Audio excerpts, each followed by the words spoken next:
I was kind of hoping, for me anyway, that we would have a nice coating of snow. We don't have any. I keep looking at the news from around the country and seeing those beautiful big heavy snows and wish I was there. I think if I ever win the lottery, I'm going somewhere where it snows a lot. Today what I have set up is a tree skirt. Now we have done a couple different types of tree skirt videos here in the studio. We did the block of the month, which was the Winter Wonderland, and I did this in a series because there were blocks that I could do on different months. So we did all of the applique in different ones, and then we assembled it. And then at the end of this Winter Wonderland series, I did a specific video on the IQ that was showing how to use a regular panto as a tree skirt pattern. So I showed you how to crop it down to a circle and then stitch that out. There is another quilting pattern called Winter Wonderland. I just dropped it on the floor, and I may do a video of that after this one at some point. The one that I'm using today is a digital pattern. This is going to be on the IQ and the Bernina Q24, and it's called Curling Poinsettias, and this was created by Jessica Schick for Urban Elements. Minimum size on this, it says, is 15 inches. Now we're going to do one that's much larger than that, probably more than double that. The nice thing about this particular pattern, it comes with 3 different options. Well, it's really 2 different options, but 3 different design files. One of them is a complete digital design for the entire tree skirt. Now that would be if you were doing a 15-inch small one for most machines, because most machines wouldn't accommodate 30 inches of design. So the original block could do the entire block of the tree skirt. The next option is to have that split into 2 blocks, the top portion and the bottom portion. And so you could download whatever one you wanted to do and then quilt it accordingly. This is probably one of the simplest types of tree skirt when you have a pattern like this. And it already comes in the circle, so you don't have to worry about doing that part of it. What I'm going to be doing is just downloading the entire large whole tree skirt onto the machine, even though I'm going to be doing a design that's much bigger than what it will sew out. So it'll sew out 1/2 of the design, and depending on how it loads, I may rotate the design around, because this one will sew in 4 quadrants. So if I could get it to sew the top 2 quadrants and then start to go down to do the bottom half, I'll get an obstruction notice when it gets to that breakaway point between the top half and the bottom half. And then I can just go ahead and roll up the quilt, realign it, and stitch out the last 2 quadrants. Depending on how it sews out the cutting design, the cut portion where the circle is, I may have to realign again after that, but that's fine. It's the easiest way to do this. I wanted to show this specifically because even if you're a beginner with the IntelliQuilter, usually you've learned how to roll up the quilt and realign. That's one of the very earlier things that we learn how to do before we even learn to start splitting or clipping designs. So I'm not going to do clipping or splitting today. I'm simply going to rely on the rolling and realigning function up here based on wherever it hits the obstruction notice. So let's see, my machine has about 19.5 inches of design space. So I may make my circle about 36 inches. That should give me maybe a little bit less. That should give me plenty of space to be able to do a nice size tree skirt with this pattern. And I should have some space left over on my fabric to do something else in another video. Now, the other kind of fun thing for me is that I'm going to be using ultrasuede today as the top of my tree skirt. I have batting in here. I also have a backing. The backing is kind of a really nice flannel, a cream colored flannel, and the design on it is like a cable knit sweater. I just thought it was kind of cool for Christmas. The name of the ultrasuede color is called Gardenia. It's a very, very nice creamy white, just the way a beautiful gardenia flower would be. And I just thought it would be fun to sew on ultrasuede.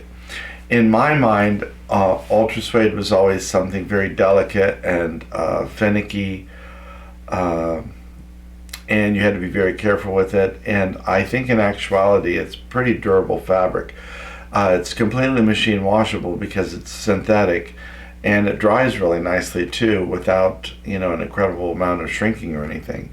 So it makes a very durable finished project. And so the width of my ultrasuede was about 60 inches, and you know, I just waited until it was on sale and got the ultrasuede, so it wasn't very expensive. But I'm going to push my circle to the side, and then with that leftover pieces, I think I'm going to try doing some stockings as well. I've done stockings on the longer machine before, but I haven't done them on the ultrasuede, so I may sew out a couple designs after I get this video done, just to have another video going. But I really like the ultrasuede. It looks really beautiful. So I already have the whole 3 layers on the frame. It's all ready to go. I've already uploaded the design, both the 2 half units and the whole unit. But as I said, today I'm just going to be using it as a block. So I'll be entering it as a block design rather than a panto, and then we can stitch it out. The ultrasuede is gardenia. I'm going to be using a Isacord thread. It's a really nice kind of a bright cherry red on both the top and bottom Isacord. I was going to use a little bit of a burgundy color, but I was afraid it almost read a little brown when I had it, the thread just laid on top of the fabric. And a lot of times that's how I test thread. I'll unspool some of the thread and just lay it on the fabric I'm going to quilt and just see how it reads laying there. It's not an exact representation of what you'll get, but it does give you a pretty good idea of what it's going to look like. And I just happen to like the little bit brighter cherry red because I really want it to pop off of the ultrasuede. So I'm going to move the camera and we can get started right away with our sizing, and then somewhere down the road I'll do other tree skirt videos because they're a fun thing. It's a fun thing to do.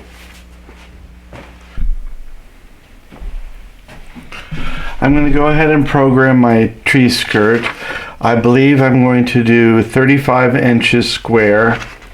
I don't know if you can kind of see this is the design. It's called curling poinsettia, and it basically is sews out in 4 quadrants, and it just has a little curved line that joins the 4. So I'm going to start design sew, start new. We have a work in progress. Do we want to replace it? Yes, we do. Do we want to erase permanently or save the work that we had? We're going to erase it, and we're going to reset our time. So we're going to be doing a block pattern, and I'm going to enter the rectangle manually. I said 35 inches wide, 35 inches high, so we have a 35-inch square block. And now when we go ahead and hit finished, we could upload our design, which I still have in my downloads. I can go directly to C for curling feather, and it's going to be towards the end of the C's. And here you could see I have my 2 halves or my whole. So I'm just going to bring in the whole pattern, brings it in all at once. And I'm going to look for where the design starts and ends. So this is my start here. It sews this way and ends there. So what I'm going to do is hit rotation, and I want this line here to be a straight horizontal as possible. That looks pretty good. So I can go ahead and hit finished. And then I can go ahead and hit finished again and then get ready to sew quilt. I think I'm going to go back and do this one more time just to increase the size a little bit, because my block is 35 inches and it's missing a couple inch on each side at least. So I want to get it a little bit bigger. So I'll redo that and then we'll start back where we are here. If we hit sew quilt, you'll see once I select the first pattern, it selects everything because this is all at once. And we hit continue. If I hit preview,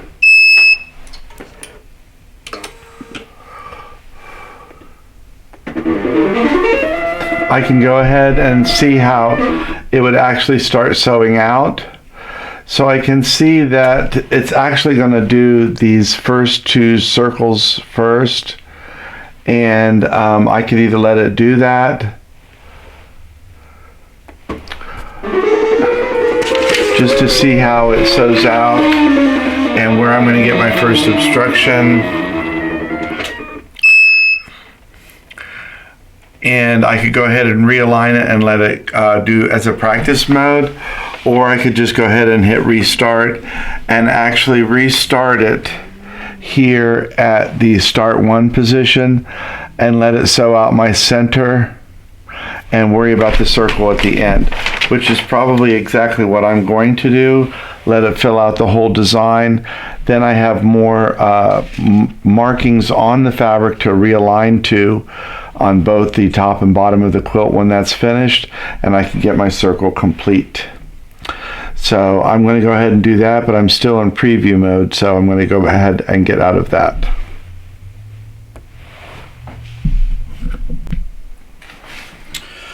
Okay, we have it ready to go. I have restarted at the beginning of the start one for the first quadrant. I've zipped past the outlining circle, which will be our cutting guide for the tree skirt. So I should be able to do this whole first upper left-hand quadrant and the whole first upper right-hand quadrant before I have to roll down to the bottom half of the project, and then I'll be able to do that in one swoop. When I'm finished and have more realignment points, I'll go ahead and do that inner circle and outer circle, which will be our cutting guide. So my machine just allowed me to do a single stitch and pull up the bobbin thread. So I have that in my hands. I'm going to go ahead and make sure we're on manual and hit start.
lot of vibration without my tray table on, so I just have a couple of my bean bags on here helping to prevent some of the bounce.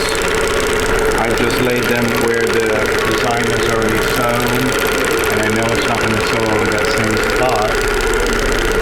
And we've already gotten the top left quadrant done, and we're now in the top right quadrant. And as soon as we cross over the threshold to the bottom, we're going to get an obstruction notice, and I'll go ahead and advance the quilt and realign it.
I got the first two quadrants done, and then the design came over.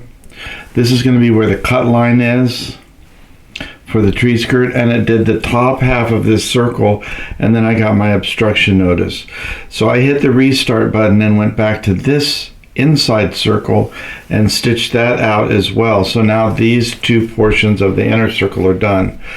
That gave me the idea to go ahead and do the same thing with the top two circles for the outside edge. I'm just going to go over to the far right hand side as far down as I could go and hit restart on both of those, and then the whole top half will be done. I won't have as many realignments to do. I can just use the restart function to get all of the top half finished. So I'm going to go ahead and move the machine and get that done. I've come over to the outside circle on the top half as my restart position, just so I can get the two outer stitch lines for the outside of my tree skirt.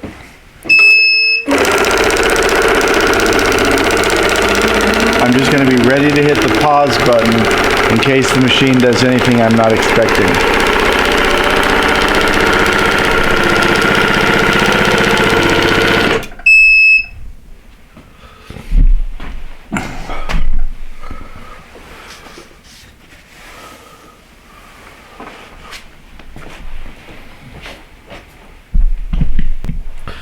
I did get an obstruction notice at the top, although I'm not sure why, because when I checked it, there wasn't anything there. So I have the outer circle done on the cutting line. So I just switched directions when I got my obstruction notice, and now I'm ready to start again to do the inside part of it. We'll wait and see if we still get an obstruction up here like we did last time.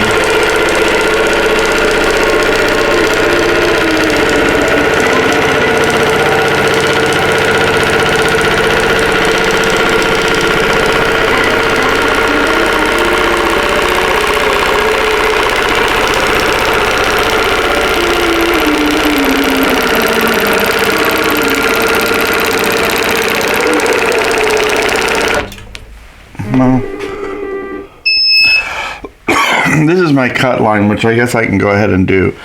Wasn't quite sure why I was doing that.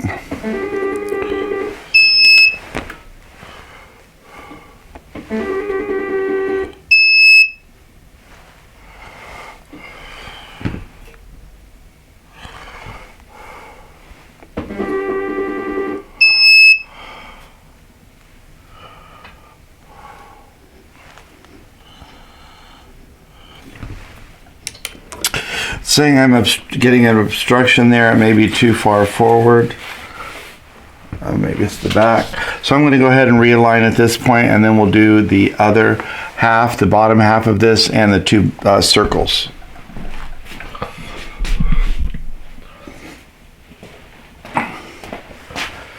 I rolled up the quilt and I realigned with the line that I was on. I just left the needle in place so I would have my needle position already. And now I have started back where the design would have overlapped the cut line and come into the bottom right quadrant. So that's my start position. Before I got to that point, I also moved the head of the machine around, looking at the screen to make sure that I wouldn't have any more obstructions on the bottom half, and I do have room to sew everything. So I have pulled up my bobbin thread. I'm going to go ahead and hold the threads and hit start.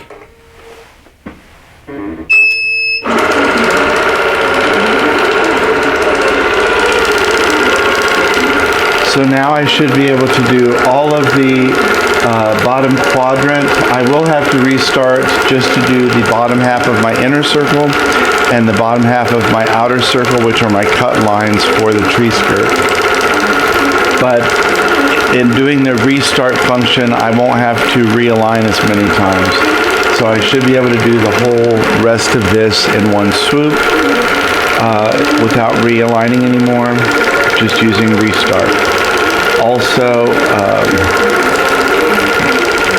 I haven't had any thread breaks so far. I just had a phantom obstruction. And the whole project was going to take about 25 minutes to stitch out. I think we're down to the last 11 minutes. So we'll watch some of this and then we can see what it looks like at the end.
The entire tree skirt is stitched out. It's stitched out in about 24 minutes.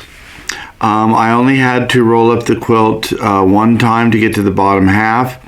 I utilized the restart button whenever I had a part of the design that would have required me to roll up and down more often. So I could backtrack and do, basically it was the inner circles and the outer circles. My transition here on the outer circle was a little bit sloppy as well as the inner circle. But the really great thing about that is these are cutting lines. The outside circle in the outside circle position is my cut line. The inside circle here is where I would stitch my binding. And that's just the reverse on the inside. On the inside, the center circle is where I would cut, and the circle towards the design is where I would stitch my binding down at. And so I would just cut straight across, And so that where it's a little bit sloppy here is totally fine, because that's all going to be covered with the binding in both places. So the designs stitch out really beautifully. It's a funny thing though that the thread color is cherry red, and even on this white gardenia ultrasuede, it makes it almost look like a burgundy color. So for some reason it darkened the thread color. I don't know if you could see very well here, but the thread color shows really beautifully on the back. This is a flannel. It's actually a 108-inch wide flannel that I got at a really great sale price. I think it was like $10 a yard, which is really cheap for 108-inch wide goods. So I have the entire tree skirt done. It's finished about 35 inches for the whole circle, and I have plenty of room to the side and at the bottom to do some additional work, but I'm not going to do that in this video. So as I said, I've got the tree skirt done, but I still have about 24 inches of really good ultrasuede available here. So I'm going to go through the Urban Elementz website and look at some of their stockings designs that I haven't done. And so I think I'm going to do the next video on doing some stockings, since I have all this good usable space here. And it would all be in the Christmas theme, regardless of when somebody watches the video. I always think of it as Schrodinger's cat. You don't know if the cat's alive until you open the trunk.